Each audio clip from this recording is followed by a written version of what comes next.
Claire de Vlemings, coach pour personnes autistes Asperger. Beaucoup de personnes autistes feront un burn-out au cours de leur existence, mais toutes les personnes en burn-out ne sont pas autistes. Et je vais, dans cette nouvelle série de vidéos, aborder la problématique du burn-out chez les personnes autistes Asperger, et plus particulièrement chez les femmes autistes Asperger. Alors, le burn-out, on en parle énormément parce que c'est un problème qui touche de nombreuses femmes autistes, que ce soit le burn-out professionnel ou le burn-out parental. Et ce burn-out, il aura souvent un impact majeur sur la suite de l'existence de la personne. Alors pour ma part, j'ai eu un burn-out diagnostiqué et sans doute quelques débuts de burn-out non diagnostiqués. Et donc, je vais commencer par vous parler de mon expérience. Alors le burn-out, ensuite, le burn-out chez la personne autiste, c'est un burn-out qui est assez différent du burn-out chez la personne neurotypique. Et je vais vous expliquer quelle est cette différence. Puis, je vais vous expliquer quelles sont les caractéristiques spécifiques du burn-out chez la personne autiste. Et puis, nous verrons quelques pistes pour se prendre en charge et pour se reconstruire professionnellement. Mais d'abord, je voudrais signaler qu'une personne qui est en plein burn-out n'est pas vraiment coachable parce qu'elle n'est pas en même de se projeter dans l'avenir. La personne en début de burn-out, elle aura besoin d'être prise en charge par un médecin, que ce soit un psychiatre ou que ce soit un neurologue, et pour nous, évidemment, par un médecin spécialisé aux caractéristiques du burn-out chez les femmes ou les personnes autistes. Et puis, voilà, comme je vous l'ai dit, je vais commencer par vous partager mon expérience. J'ai été diagnostiquée autiste seulement en 2019, mais j'ai commencé à travailler en entreprise en 1987 et j'ai travaillé pendant environ 25 ans. Alors j'ai travaillé dans des bureaux de plusieurs personnes, les fameux prédécesseurs des célèbres open space, dans des bureaux à deux et très souvent aussi j'ai réussi à avoir un bureau individuel.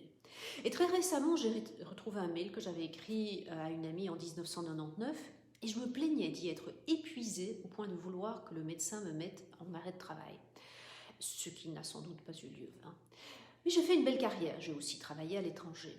Et j'ai probablement fait un premier début de burn-out en 2007, parce que là, j'ai pris 2 ans pour rejoindre mon époux qui était en poste à l'étranger. Puis je suis retournée au travail à partir de fin 2009.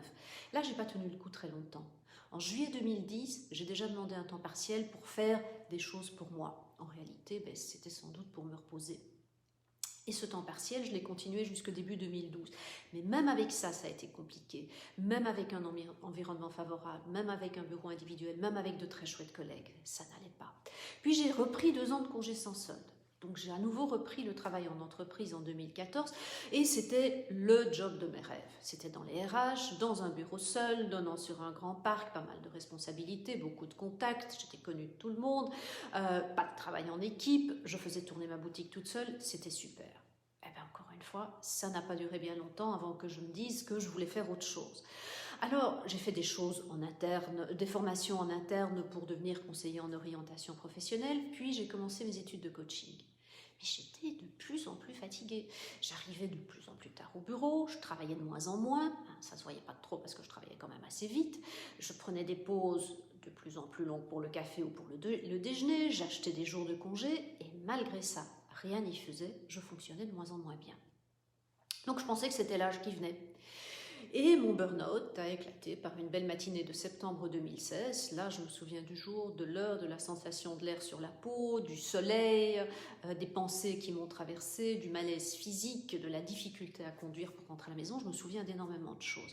Et ce jour-là, mon cerveau s'est arrêté de fonctionner normalement. J'ai été comme frappée de stupéfaction. J'étais anesthésiée, symboliquement j'ai basculé dans le vide comme ça et il n'y a pas eu de signe avant-coureur ou du moins ni pour moi ni pour mes proches parce qu'à cette époque-là on ne savait pas que j'étais autiste. Et donc ce jour-là j'ai franchi un point de non-retour et ça je le savais. Et je n'ai plus pu reprendre le travail en entreprise et aujourd'hui encore, je ne peux pas travailler à temps plein parce que je n'ai plus assez d'énergie et mon cerveau va bugger assez vite. Donc si vous êtes une femme autiste et que vous vous reconnaissez dans mon témoignage, eh bien, je le redis encore une fois, prenez contact avec un psychiatre ou avec un neurologue qui connaît l'autisme parce que vous avez besoin d'être prise en charge très rapidement.